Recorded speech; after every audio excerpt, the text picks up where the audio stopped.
The ancient communication array aboard the Galactic Confederation's monitoring station Delta 7 had been silent for years. Most techs assigned there spent their shifts playing card games or catching up on sleep.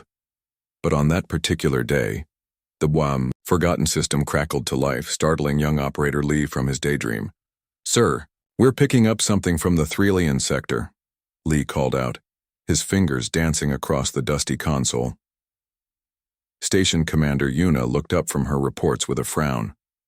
The Threlians were peaceful farmers who rarely communicated beyond their star system. "Put it through," she ordered.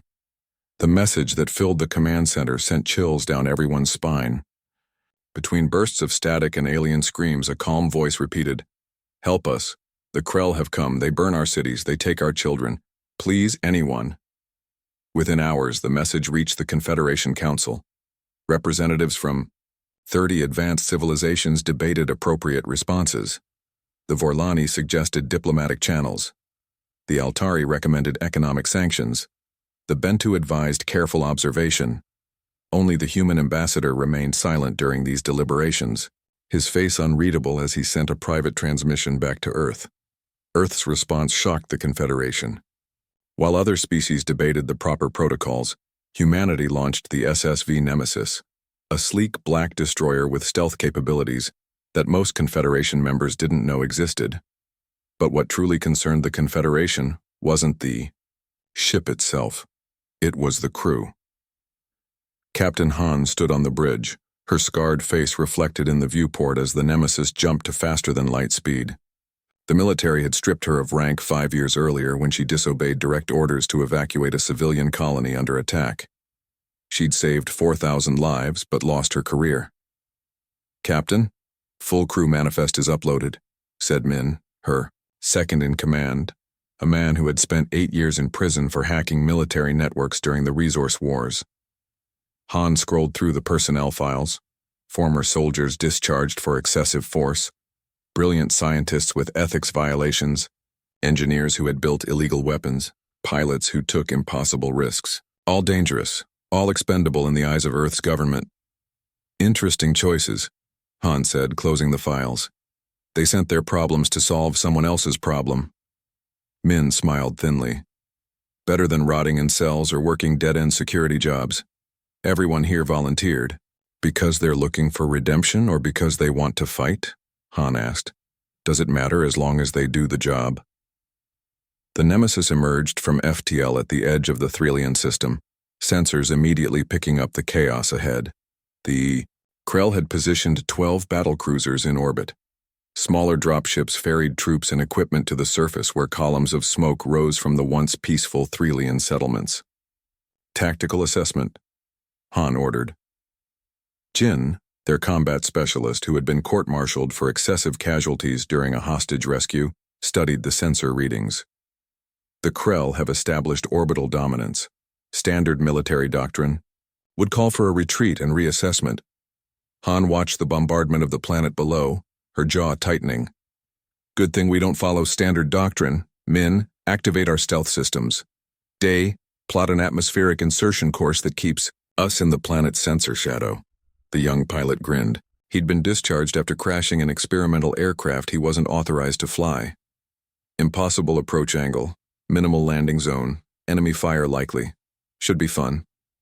As the Nemesis slipped past the Krell blockade, Han addressed the crew over the intercom.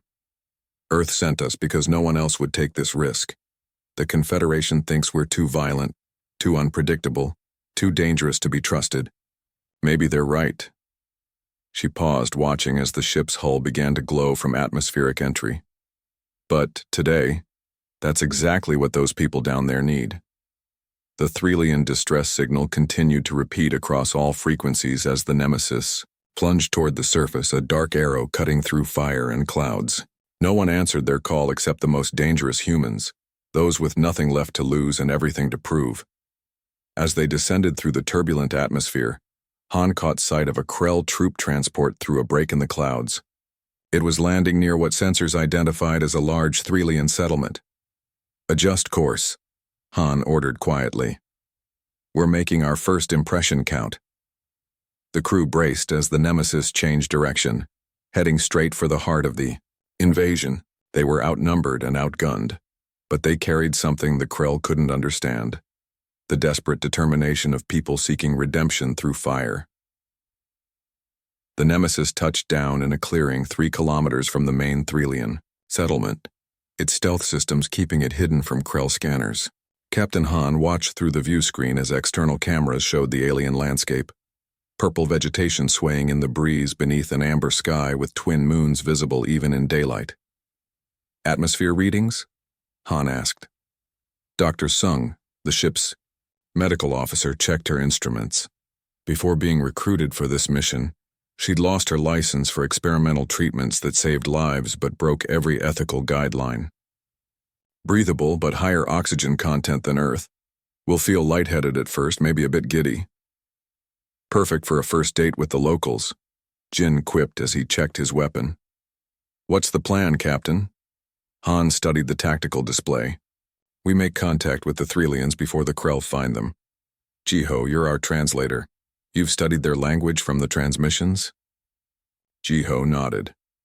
Once the most promising diplomatic cadet in his class, he'd been expelled after an incident where his unusual empathic abilities caused him to attack a visiting dignitary who he sensed was planning an assassination. "Their language is musical, built on emotional tones as much as words. I can manage the basics." "Good. Small team. Myself, Jiho, Jin for security, and Sung for medical assessment. Min, you have the ship." Han stood, her face serious.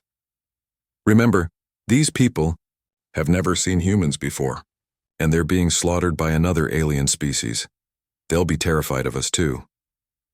The team moved through the dense forest, following the signal from Threlian communication devices. The higher oxygen made them feel strangely energetic, their steps lighter as they pushed through the alien undergrowth. Overhead, they occasionally glimpsed Krell ships passing by, searching for targets. "Hold up," Jin whispered, raising his hand. Through the trees ahead, they could see movement.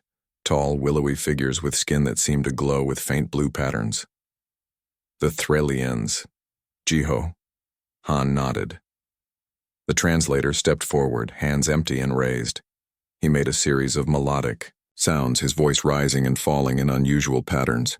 The Threlians froze, their luminescent patterns brightening in what the humans would later learn was alarm. One Threlian stepped forward, taller than the others, with intricate patterns flowing across its face. It spoke, the sounds like wind, chimes in a storm. Jiho listened, his expression concentrated. "They want to know if we're with the Krell," he translated. "They're asking why we look predatory. Tell them we're humans from Earth. We received their distress call and came to help," Han said. As Jiho translated, the Threlians' pattern shifted from bright blue to a softer purple. The leader spoke again. "They don't understand why we would help them," Jiho said. No other species responded. The Confederation sent messages saying they would discuss intervention options. Han stepped forward. "Tell them sometimes action speaks louder than discussion." Before Jiho could translate, the distant sound of Krell dropships grew louder. The Threlians' patterns flashed to bright white. Fear. "They say a Krell hunting party is coming this way," Jiho said urgently. "They've been tracking this group of survivors." Han made a decision instantly. "Jiho, tell them to hide. We'll handle this." As the translator relayed the message, the Threlians looked at each other, confused and frightened. Their leader made a sound like a questioning flute note. "They don't understand handle this," Jiho explained. Han drew her weapon. "Then they're about to learn." The 3 humans positioned themselves between the approaching Krell and the Threlian refugees. Jin set up a portable barrier shield while Sung prepared emergency medical supplies. The Threlians watched in confusion as these strange aliens prepared for combat instead of hiding.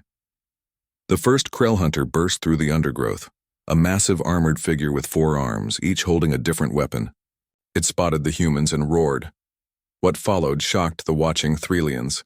These small aliens, barely larger than Threlian younglings, moved with frightening speed and coordination. Jin fired precision shots that found gaps in the Krell armor. Han rolled under a plasma blast and came up firing. When a Krell got too close, she switched to a blade that she used with terrifying efficiency. The Threlians had never seen such controlled violence. Their own species had evolved without predators, developing intelligence and empathy instead of fighting instincts. They watched as these humans, a species they'd never encountered before, fought with what seemed like natural instinct. When it was over, 5 Krell hunters lay dead or unconscious. Han had a burn across her shoulder, which Sung was already treating. "Ask if any of them are hurt," Han said to Jiho, her breathing barely elevated despite the fight. As Jiho translated, the Threlian leader approached cautiously. Its patterns had shifted to a deep gold color as it studied Han. It reached out one long, delicate finger and touched the wound on her shoulder, then made a sound like a sad melody. "It's thanking you," Jiho said, "but also asking why we would bleed for strangers." Han looked at the alien, then at the frightened group behind it, families with young ones, elderly Threlians supporting each other. "Tell them that's what humans do, at least some of us." As Jiho translated, the Threlian leader's patterns rippled with new colors. It gestured toward the settlement. "They're inviting us to their shelter," Jiho said. "They say if we're willing to fight for them without knowing them, they're willing to trust us despite our frightening nature." Han nodded. "Radio the ship. Tell Min to bring the Nemesis closer and deploy the rest of the team, and tell our new friends that the scary humans are just getting started." As they walked toward the settlement, the Threlians kept a careful distance from the humans, but their fear was now mixed with something new: hope. They had called for help across the stars, and the universe had answered with the most unlikely saviors. Humans too dangerous for their own society, but just dangerous enough to save another. Night fell over the Threlian settlement, the twin moons casting everything in silver light. Inside the central structure, a domed building made of living plants woven together, Captain Han and her crew gathered with the Threlian elders around a 3-dimensional map of the region. "The Krell have established forward bases here, here, and here," Han said, pointing to glowing markers on the map. "Their main command center is in what used to be your capital city." The Threlian leader, now identified as Songgiver Pell, made a series of musical notes that Jiho translated. "They have weapons that turn our defenses to ash. We cannot fight as you do." "You don't need to fight like us," Han replied, studying the map. "You know this planet better than they do. Better than we do." The humans had been shocked to learn that the Threlians, despite their advanced technology, had never developed weapons. Their society evolved without the concept of warfare. Their technology focused on harmony with their environment, communication, and art. "We need to play to everyone's strengths," Han continued. "Yunji, what do you think?" A small woman stepped forward. Before this mission, she'd been serving 3 consecutive life sentences for destroying 7 illegal mining operations that were poisoning water supplies. She'd never hurt a person, but she knew how to bring down infrastructure. "Their energy network is their weakness," Yunji said, pointing to thin lines connecting the Krell bases. "They're using a standard power grid. Disrupt that, and their defenses go offline for at least 30 seconds before backup systems engage." 30 seconds isn't much time, Jin commented. "It's enough if we hit multiple targets simultaneously," Han said. She turned to Tae, a former Special Forces soldier who had been discharged after the notorious Ghost Market incident, where his entire unit went missing except for him. "Can you train some of the Threlians for basic sabotage operations?" "Nothing. Combative, just hit-and-run tactics." Tae studied the willowy aliens who were nervously watching the humans plan war in their sacred meeting place. "If they're willing to learn, I can teach them." Jiho translated the conversation for the Threlians. Their bioluminescent patterns flashed with conflicting emotions: fear, determination, and confusion. Pell made a long, complex series of notes. "They say they've never considered using their knowledge to harm others, even invaders," Jiho translated. "But they've seen their children taken, they'll try to help." "Good," Han nodded.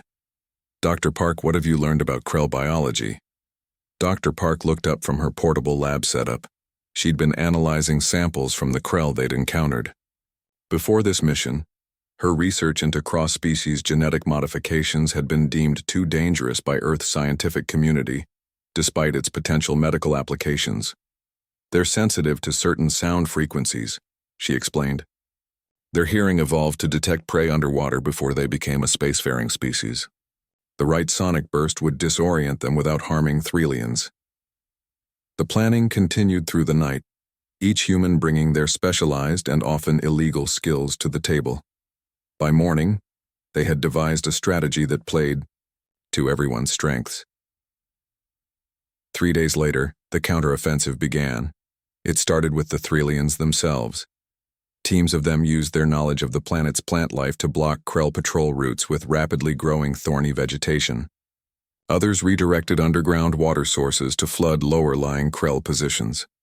When the Krell responded by burning the vegetation, Phase 2 began. Yoon-ji and her team of Threlian helpers struck the power relays simultaneously.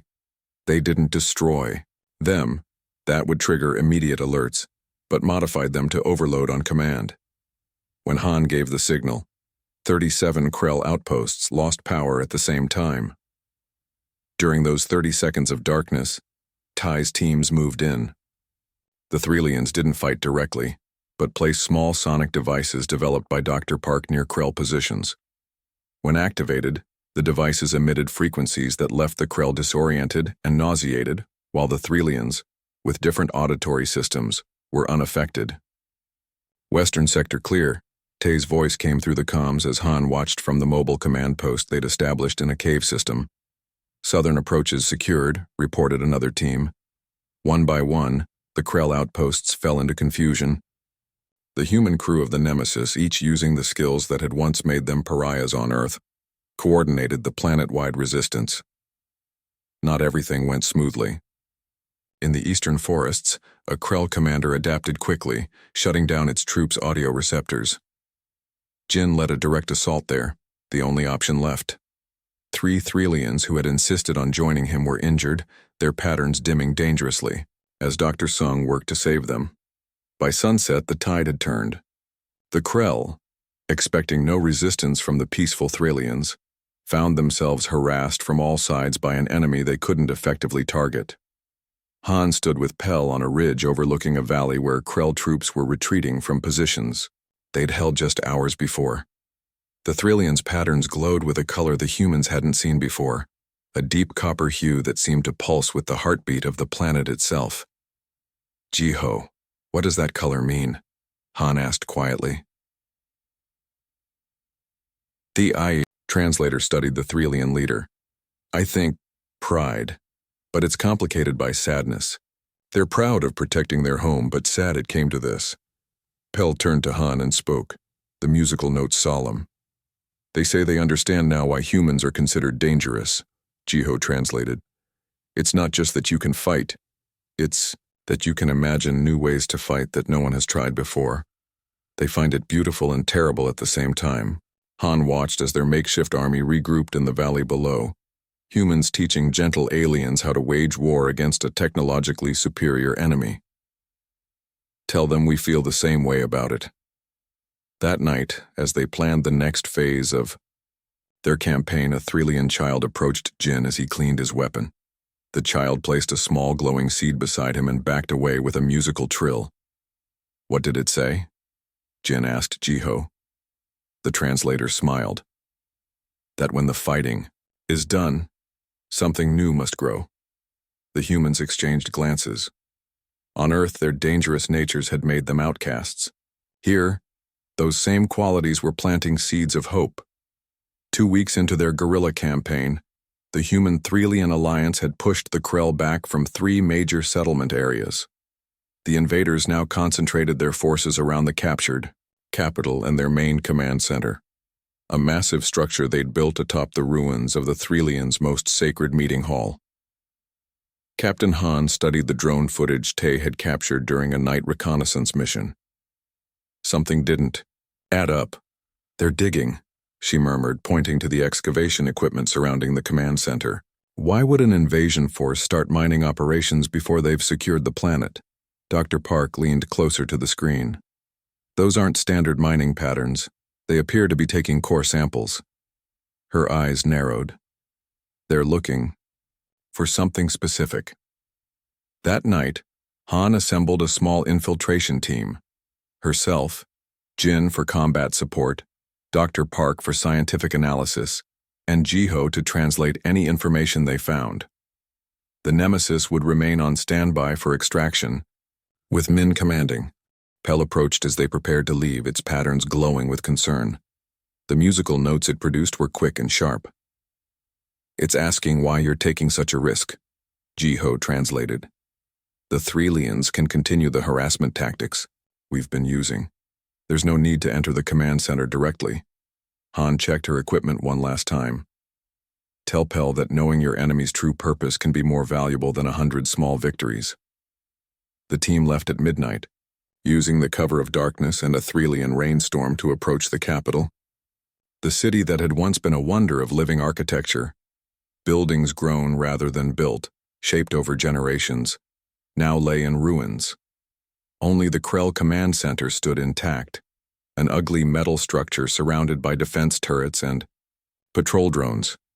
"Their security is focused outward," Jin observed as they hid in the remains of a collapsed building.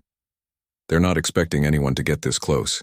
They don't respect the Threlians' ability to fight back," Han replied. "And they don't know about us yet." Using jammers built by Yunji, they created a brief blind spot in the perimeter sensors. Within seconds, they were inside the outer defensive ring. Jin disabled 2 guard patrols with tranquilizer rounds. Han had ordered non-lethal approaches when possible, to avoid alerting the main force. The command center's ventilation system provided their entry point. The tight spaces were challenging for humans but would have been impossible for the larger Krell. As they crawled through the metal ducts, they could hear the deep, rumbling language of the Krell below. "They sound agitated," Jiho whispered. They emerged in what appeared to be a storage room. Han cracked the door open, checking the corridor beyond. Empty. They moved quickly through the facility, avoiding patrols and security cameras. "This way," Dr. Park whispered, following readings on her scanner. "There's a laboratory section ahead, higher energy usage than the rest of the facility." The laboratory, when they found it, stopped them in their tracks. Tanks lined the walls, each containing a Threlian floating in clear fluid. Tubes connected to their bodies pulsed with luminescent blue liquid. "They're alive," Dr. Park said quietly, examining the nearest tank. "But heavily sedated." Jiho approached another section of the lab, where screens displayed data in the Krell language. His translation implant worked to decode it. "They're harvesting something," he said, his voice strained. "A compound from the Threlians' bioluminescent organs. Something called, the closest translation is life extend." Dr. Park moved to the screens, her expression changing as she understood the data. "These readings, the Threlians produce an enzyme that dramatically slows cellular degradation. In simple terms, it stops aging." She looked at Han. "The Krell aren't just invading, they're farming the Threlians for immortality." A deep voice spoke from the doorway in heavily accented common language. "Precisely, human." They spun around. A Krell commander stood there, larger than the others they'd encountered, its armor adorned with marks of rank. Behind it, 4 guards, aimed weapons at the team. "We wondered when your species would reveal itself," the commander said. "Your interference is unexpected. Unwelcome." Han stepped forward, positioning herself between the Krell and her team. "You're extracting this enzyme against their will, killing them in the process." The Krell commander made a sound that might have been laughter. "Their purpose is served. The enzyme extends Krell life by decades. Our elders guide us with centuries of wisdom because of what we harvest." It tilted its massive head. "Would humans not do the same? We've studied your history. Your kind has slaughtered your own for far less." Before Han could respond, alarms blared throughout the facility. The commander received a message through its comm system, its expression changing to one of surprise. "It seems your distraction served its purpose," the commander growled. "The Confederation diplomatic fleet has arrived, earlier than expected." Through the facility's windows, they could see ships descending through the atmosphere, sleek vessels bearing the insignia of the Galactic Confederation. The commander gestured, and his guards lowered their weapons slightly. This is now a diplomatic matter. Our leadership will explain to the Confederation the scientific necessity of our work here. Arrangements will be made. Compensation will be offered to the Threlians. You can't compensate for genocide, Han said coldly. That is not your determination to make, the commander replied. The Confederation will decide, as they always do, based on the greatest benefit to galactic stability. Hours later, back at the Threlian settlement, Han and her team watched as Confederation diplomats met with both Krell and Threlian representatives. The humans were politely but firmly asked to remain apart from the negotiations. A Confederation official approached them afterward, a tall reptilian being with ambassador insignia. Captain Han, while your intervention was unconventional, the Confederation appreciates Earth's concern for the Threlian situation. And what is your solution? Han asked bluntly. The ambassador's expression remained neutral. We have proposed a compromise. The Krell will limit their harvesting to sustainable levels. The Threlians will be compensated with technology and protection. Sustainable levels? Jin stepped forward angrily. You're sanctioning their enslavement. We are preventing further bloodshed, the ambassador corrected. This is how civilized species resolve conflicts. The meeting with the Threlian elders afterward was somber. Pel's patterns glowed a deep, mournful blue as it explained the situation to its people, with Jiho translating for the humans. The Confederation suggests we accept the Krell terms, Jiho translated. A portion of our population would be harvested each cycle. In return, we would receive technology and protection. Han watched the Threlians' patterns shift in waves of color as they absorbed this news. Some dimmed to near darkness and despair. Others flashed with unfamiliar colors, perhaps anger, an emotion they were only now learning. Pel approached Han, its tall form bending slightly to meet her eyes. It spoke directly to her for the first time without waiting for Jiho to translate. We called for help, the Threlian said in halting common language. Only the dangerous humans answered. We need. Dangerous now. Han understood the request in those simple words. The Threlians were asking for something the Confederation wouldn't approve of, something only outcasts would consider. She looked at her crew, humans deemed too dangerous for normal society, and nodded. Tell them we accept. The Confederation ambassador received the news with visible shock. His scales darkened as the Threlian Elder Council formally rejected the compromise agreement. This is unprecedented, he sputtered. The terms were fair. The Krell have agreed to limit their harvesting to sustainable levels. Pel stood tall among the other elders, its patterns glowing with a fierce new color, a burning orange that humans had never seen in Threlian biology before. We do not accept any harvesting, Pel stated, now speaking common language without Jiho's help. We have requested further human intervention. The ambassador's gaze shifted to Captain Han, who stood quietly at the edge of the meeting dome. Captain, surely you understand this will escalate the conflict. The Krell will not accept rejection. They've already called for reinforcements. Han stepped forward. Ambassador, with all due respect, the Threlians have made their choice. They've asked for our help and Earth has agreed to provide it. Earth has agreed? The ambassador's voice rose. I've received no such communication from your government. You wouldn't have, Han replied calmly. Our mission parameters were clear from the beginning.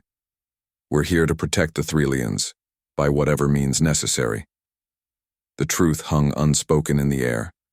Earth had sent its dangerous ones, those willing, to cross lines that official channels would not, the perfect deniable asset. After the ambassador stormed out, the real planning began. Han gathered her crew and the Threlian resistance leaders. Krell reinforcements will arrive within 48 hours, she said, pointing to sensor data from the Nemesis.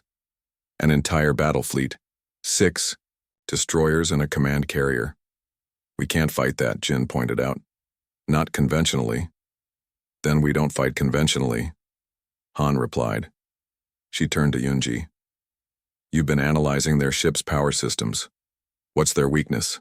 Yunji stepped forward, her small frame energized with purpose.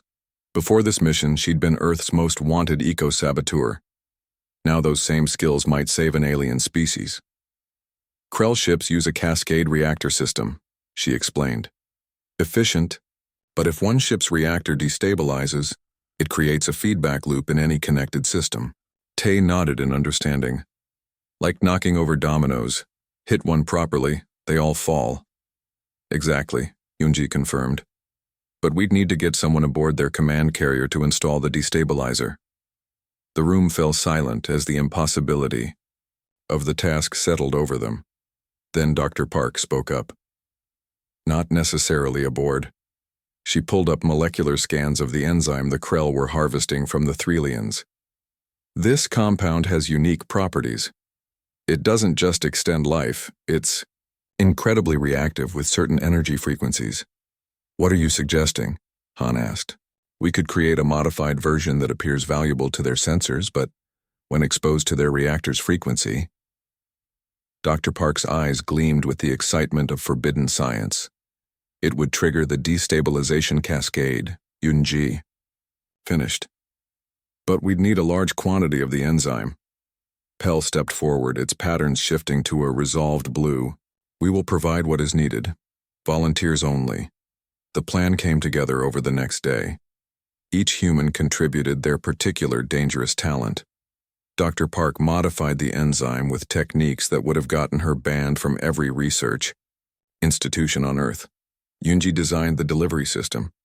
Jin and Tay trained Threlian volunteers for the diversionary attacks. When the Krell fleet arrived, they found what appeared to be a Threlian surrender. A small ship approached the command carrier, broadcasting submission protocols. Inside were Han, Jin, and 2 Threlian volunteers along with containers of the supposedly pure enzyme as a peace offering. The Krell commander welcomed them into the docking bay personally. Your species shows wisdom and surrender, the commander rumbled. The Confederation will be pleased with this peaceful resolution. Han bowed her head, playing the part of the defeated. We only wish to ensure the survival of as many Threlians as possible. The commander gestured to the containers. And you bring tribute. Excellent. The purest enzyme samples, Han confirmed. A gesture of good faith. As the Krell eagerly took possession of the containers, Jin kept his hand near his concealed weapon. If their plan failed, they wouldn't leave the ship alive. Back on the planet's surface, Yunji watched her monitors with Min and Jiho at her side.